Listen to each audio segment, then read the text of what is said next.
Sebelum melanjutkan, jangan lupa subscribe dulu. Terima kasih. 405, area luar. Sirax tampak muram saat menceritakan kejadian itu.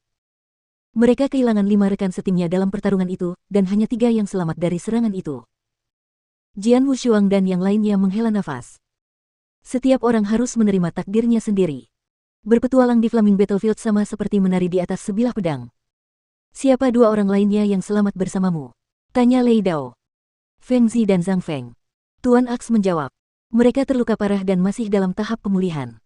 Kurasa mereka akan kembali ke kondisi puncak mereka dalam 2 atau 3 hari. Kita harus menunggu sampai saat itu sebelum kita bisa bertarung lagi. Tidak masalah. Lei Dao mengangguk dengan serius. Karena mereka sangat dekat dengan medan perang, mereka tidak keberatan menunggu 2 atau 3 hari lagi. 3 hari kemudian, kedua rekan setim yang terluka telah pulih. Kedelapan orang itu berkumpul untuk mempersiapkan petualangan baru. Dengar baik-baik, Flaming Battlefield itu berbahaya. Kecerobohanmu bisa membunuhmu. Kau harus mengikuti perintahku saat kita berada di medan perang. Jangan ragu untuk membunuh atau melarikan diri saat aku menyuruhmu, oke? Sirax memperingatkan. Baiklah. Jian Wushuang dan yang lainnya mengangguk. Di antara 8 orang itu, selain Jian Wushuang, Sirax adalah yang terkuat. Ia juga memiliki pengalaman terbanyak dan karenanya sangat dihormati dan dipercaya oleh rekan satu timnya. Sebelum kita pergi, ceritakan padaku kekuatan dan kemampuan terbaikmu. Mari kita saling memahami dengan lebih baik, Sirax menambahkan. Aku jago bertahan. Yan Mo berbicara lebih dulu. Lei Dao, Si Plus Ling, dan Bing Yue juga menjelaskan kekuatan mereka kepada Sirax.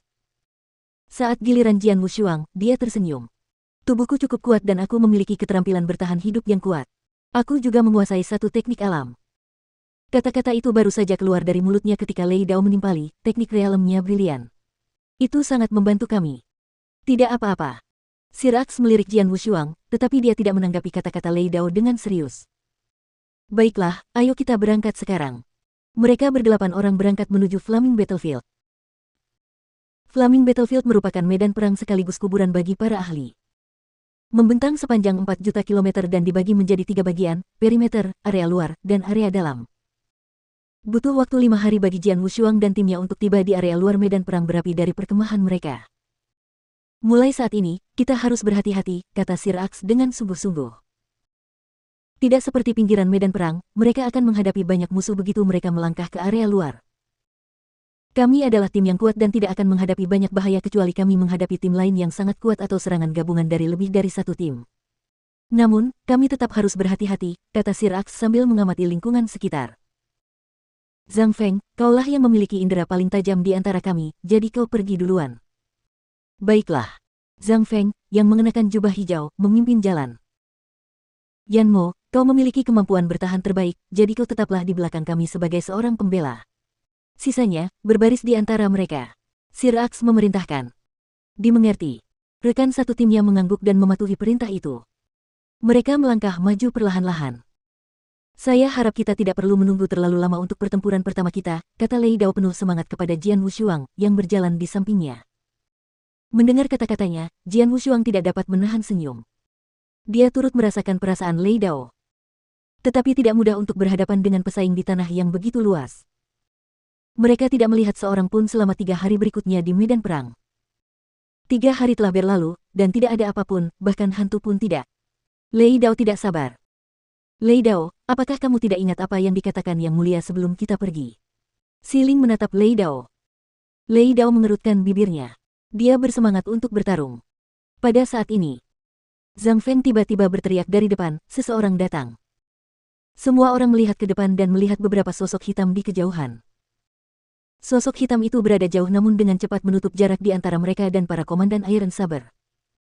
Mereka dari kubu kita sendiri, kata Zhang Feng sambil merasakan aura token dari sosok-sosok hitam.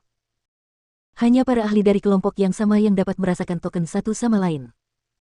Semua orang merasa lega, tetapi Lei Dao kecewa. Ia kesal karena pertarungan yang ia harapkan tidak akan terwujud. Semuanya, tetaplah waspada. Di Flaming Battlefield, para ahli dari pihak kalian sendiri bisa saja berbalik melawan kalian karena harta karun dan prestasi pertempuran. Sirax memperingatkan.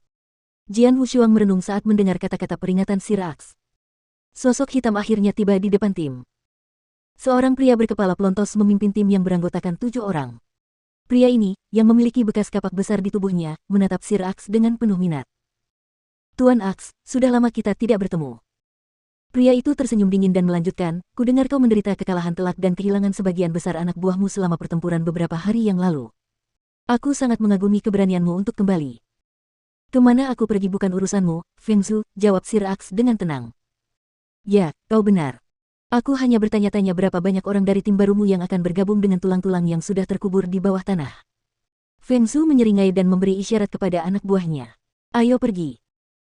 Feng Zhu menatap Sir Aks untuk terakhir kalinya lalu memimpin anak buahnya pergi. Orang ini. Jelaslah bahwa Tuan Aks dan Feng Zhu menyimpan dendam satu sama lain. Beberapa dekade lalu saat aku berkelana sendirian, aku berselisih dengannya dan meninggalkan bekas kapak di tubuhnya, kata Sir Aks dengan nada datar. 2 tahun lalu, kami bertemu lagi di Flaming Battlefield dan bertempur sengit.